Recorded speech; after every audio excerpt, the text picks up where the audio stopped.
Alerte coronavirus. Attention, attention, le coronavirus se transmet très facilement et fait des ravages. Pour l'éviter, le port du masque de protection est obligatoire en tout lieu. Dans l'administration publique ou privée, dans les réunions, les rencontres, dans les marchés, les magasins, les boutiques et lors des déplacements, le port du masque est obligatoire. Même dans les lieux privés, dès lors que l'on n'est pas seul, le masque doit être le fidèle compagnon. Mais attention, le port de masque de protection ne dispense nullement d'appliquer les autres mesures de prévention, notamment le lavage des mains à l'eau et au savon et l'observance de la distance de sécurité sanitaire d'au moins 1 mètre entre personnes. Enfin, s'abstenir de porter des gants en vue du lavage régulier des mains à l'eau et au savon ou de l'application de gel hydroalcoolique. Pour tout savoir sur l'épidémie du coronavirus au Bénin, rendez-vous sur le site web www.gouv.bj/coronavirus. Ceci est un message du gouvernement de la République du Bénin. Bonsoir et bienvenue au journal des régions. La section communale de l'UP à Pobet fait le bilan des dernières élections communales et c'est à la faveur d'un atelier de réflexion qui a réuni les principaux responsables locaux de l'organisation. Brice Rungbo et Guillaume Aviel pour le point. Une rencontre des responsables de la section du parti UP, Union progressiste de la commune de Pobet. Après avoir occupé la première place à la faveur des législatives de 2019, dans la 22e circonscription électorale regroupant les communes de Pobet et de Kétou, l'UP a réalisé un mauvais score lors des dernières communales. Les leaders de la section du parti à Pobet ont alors estimé qu'il faut bien identifier les raisons de cet échec. Nous avons tiré les conclusions que c'est en nous-mêmes qu'il y a des contradictions très néfastes à notre organisation. Je crois que je dois rappeler ici que quant à l'UP à Pobet, au lendemain des élections communales, nous avons connu une débâcle. C'est une débâcle totale. Et cela parce que il y a eu des problèmes. Très vite, les militants ont porté un doigt accusateur sur le comité communal d'identification de potentiels candidats au poste de conseiller. Pour ces militants, le dit comité aurait mal aiguillonné les positionnements sur les listes de candidature. Nous avons laissé passer un certain temps pour que tout le monde se calme et maintenant nous avons décidé de nous voir, de nous mettre ensemble. Et c'est ce que nous avons réussi à faire aujourd'hui. Sincèrement, les langues ont été déliées. Tout le monde cherchait à parler. Parce qu'on a traité les membres de la coordination de tous les mots. Or, aujourd'hui, lorsque chacun se lève et parle, on se dit le tort est partagé. Les divergences internes à l'origine de la débâcle de l'UP à Pobet pour les scrutins communaux sont désormais aplanies et la coordination communale du parti indique vouloir se concentrer sur les prochaines échéances électorales. Pendant ce temps, c'est un mouvement de jeunes qui vient de voir le jour pour soutenir les actions du président Patrice Talon. Son nom, les Amis de Félicien Hunkanri. L'organisation a effectué sa première sortie le samedi dernier à Dangou. Ça, c'est vraiment un tableau. Un tableau à l'effigie de Félicien Hunkanri, l'actuel directeur départemental ouémé de la culture, de la jeunesse et des sports. Un don du mouvement politique Les Amis de Félicien M. Hunkanri pour célébrer et encourager l'homme dont le dynamisme à la tête de cette structure transversale de 2 ministères différents révèle le caractère bâtisseur du président Patrice Talon. En ce moment dans le monde où les jeunes sont orientés vers les actes terroristes et les voyages périlleux vers l'Europe en passant le désert libyen où beaucoup subissent des traitements odieux, nous ne pouvons que vous encourager à aider cette jeunesse à reconnaître que nos valeurs constituent de véritables richesses à travers lesquelles ils peuvent gagner sainement leur vie. Et tout ceci n'est pas possible si vous n'êtes pas accompagné. Une jeunesse reconnaissante qui a décidé de ne pas mettre sous boisseau Félicien Hunkanri, considéré comme un défenseur ardent des actions de Patrice Talon, un défenseur admiré par tous dans la vallée de l'Ouémé. C'est pas au nom de Félicien, mais c'est au nom du président Patrice Talon qui aujourd'hui a compris que la jeunesse est véritablement le socle de développement et qui chaque fois ne fait que confiance en la jeunesse. Et à côté de ça, les dignitaires de nos cultes endogènes, nos têtes couronnées, ont voulu s'associer à l'événement parce que pour eux, le président Patrice Talon a déjà fait beaucoup du fait simplement d'avoir pensé et mis dans la constitution du Bénin la reconnaissance de la chefferie traditionnelle. Pour les amis de Félicien M. Roukanri, la jeunesse béninoise doit porter le chef de l'État en triomphe et se tenir prête à lui retourner l'ascenseur en temps opportun. Dieu seul sait qu'en 4 ans, le président Patrice Talon, ensemble avec son gouvernement, ils ont fait beaucoup de choses. Même quand on est animé de mauvaise foi, on peut reconnaître humblement. Nous voulons ici lancer un appel à la jeunesse pour dire on ne change pas une équipe qui gagne. Et on ne change pas quelqu'un qui chaque jour, lorsqu'il se lève, ne pense qu'au bien-être de la jeunesse.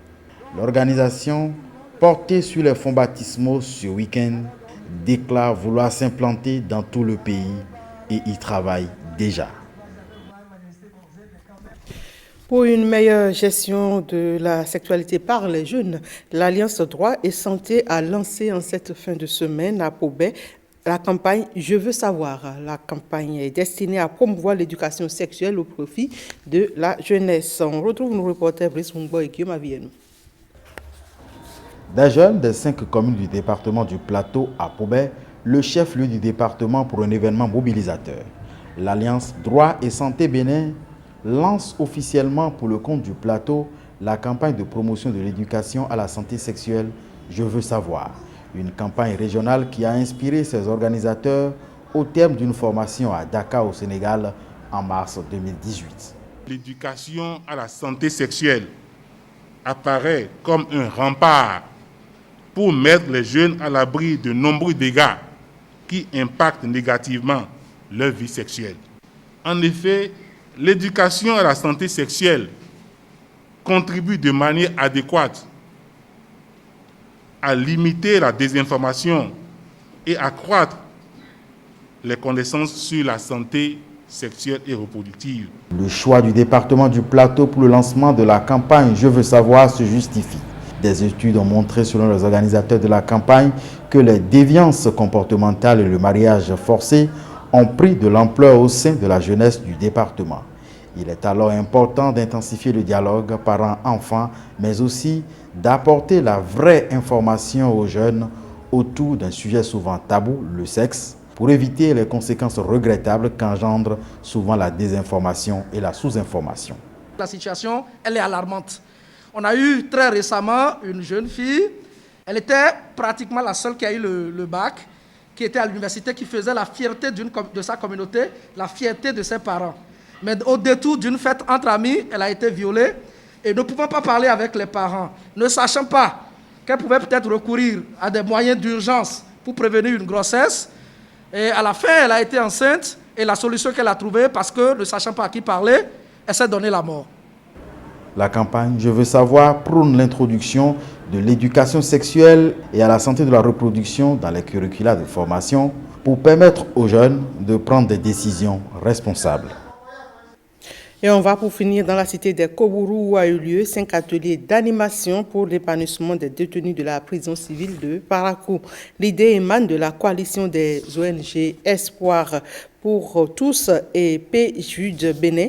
Elles ont procédé dans la soirée de ce vendredi 24 juillet 2020 à une mini-exposition et à une restitution des acquis du projet de promotion de l'action culturelle en milieu carcéral. Une expérience faite à la prison civile de Parakou, nous apprennent Jiska Akbovi et Samira Tchabimane. L'expérience pilotée par le projet d'appui à la justice est financée sur les ressources du 10e Fonds européen de développement FED. Elle vise le renforcement de l'état de droit et de la promotion de la démocratie au Bénin à travers l'amélioration de la gouvernance, de la lutte contre la corruption et du respect des droits humains. Nous, Espoir pour tous ONG et PJUD Bénin ONG avons construit en matériaux définitifs une scène, une bibliothèque. Nous avons également fourni à la prison civile de Parakou les matériels de musique, des équipements de sport, des jeux de société ont également été offerts, du matériel informatique. 1200 prisonniers ont bénéficié de ce projet à la prison civile de Parakou. Leurs formateurs ont d'ailleurs, à travers plusieurs tableaux artistiques, justifié l'importance du projet.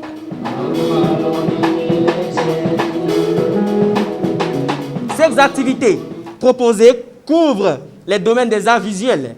Je veux nommer l'art plastique, le dessin, les arts vivants, le théâtre, la musique, la danse, la littérature, précisément la lecture. C'est comme si j'étais plus enfermé. Bon, ça me permettait de me distraire. Bon, je comptais même plus les jours de sortie. J'étais surpris qu'on me dise que vous êtes libéré. Donc si on pouvait faire tout, faire l'effort là dans toutes les prisons, ça va aider beaucoup de personnes. Le projet de promotion de l'action culturelle en milieu carcéral a donc pour objectif de développer les activités culturelles comme moyen d'expression et d'épanouissement des personnes détenues à la prison civile de Parakou.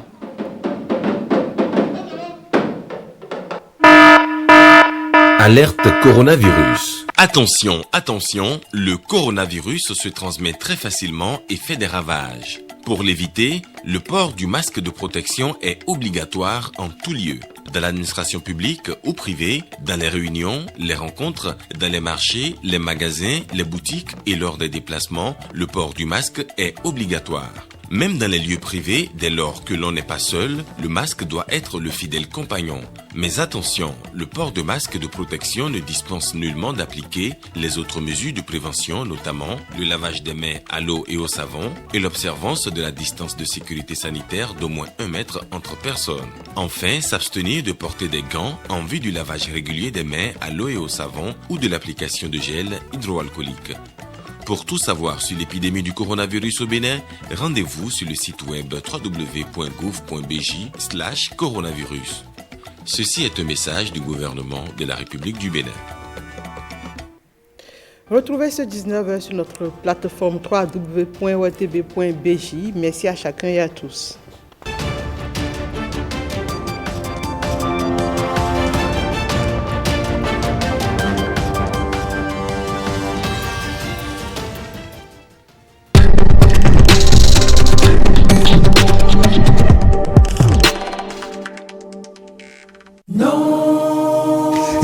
Monsieur, et votre masque? Oh, mon frère, je suis sain, moi, et je suis robuste. Covid ne connaît pas costaud, hein. Si tu ne respectes pas les mesures de prévention, tu vas contracter le virus bêtement, gratuitement, et tu vas mourir. Tu as des personnes âgées chez toi, non? Il y a beaucoup de personnes âgées.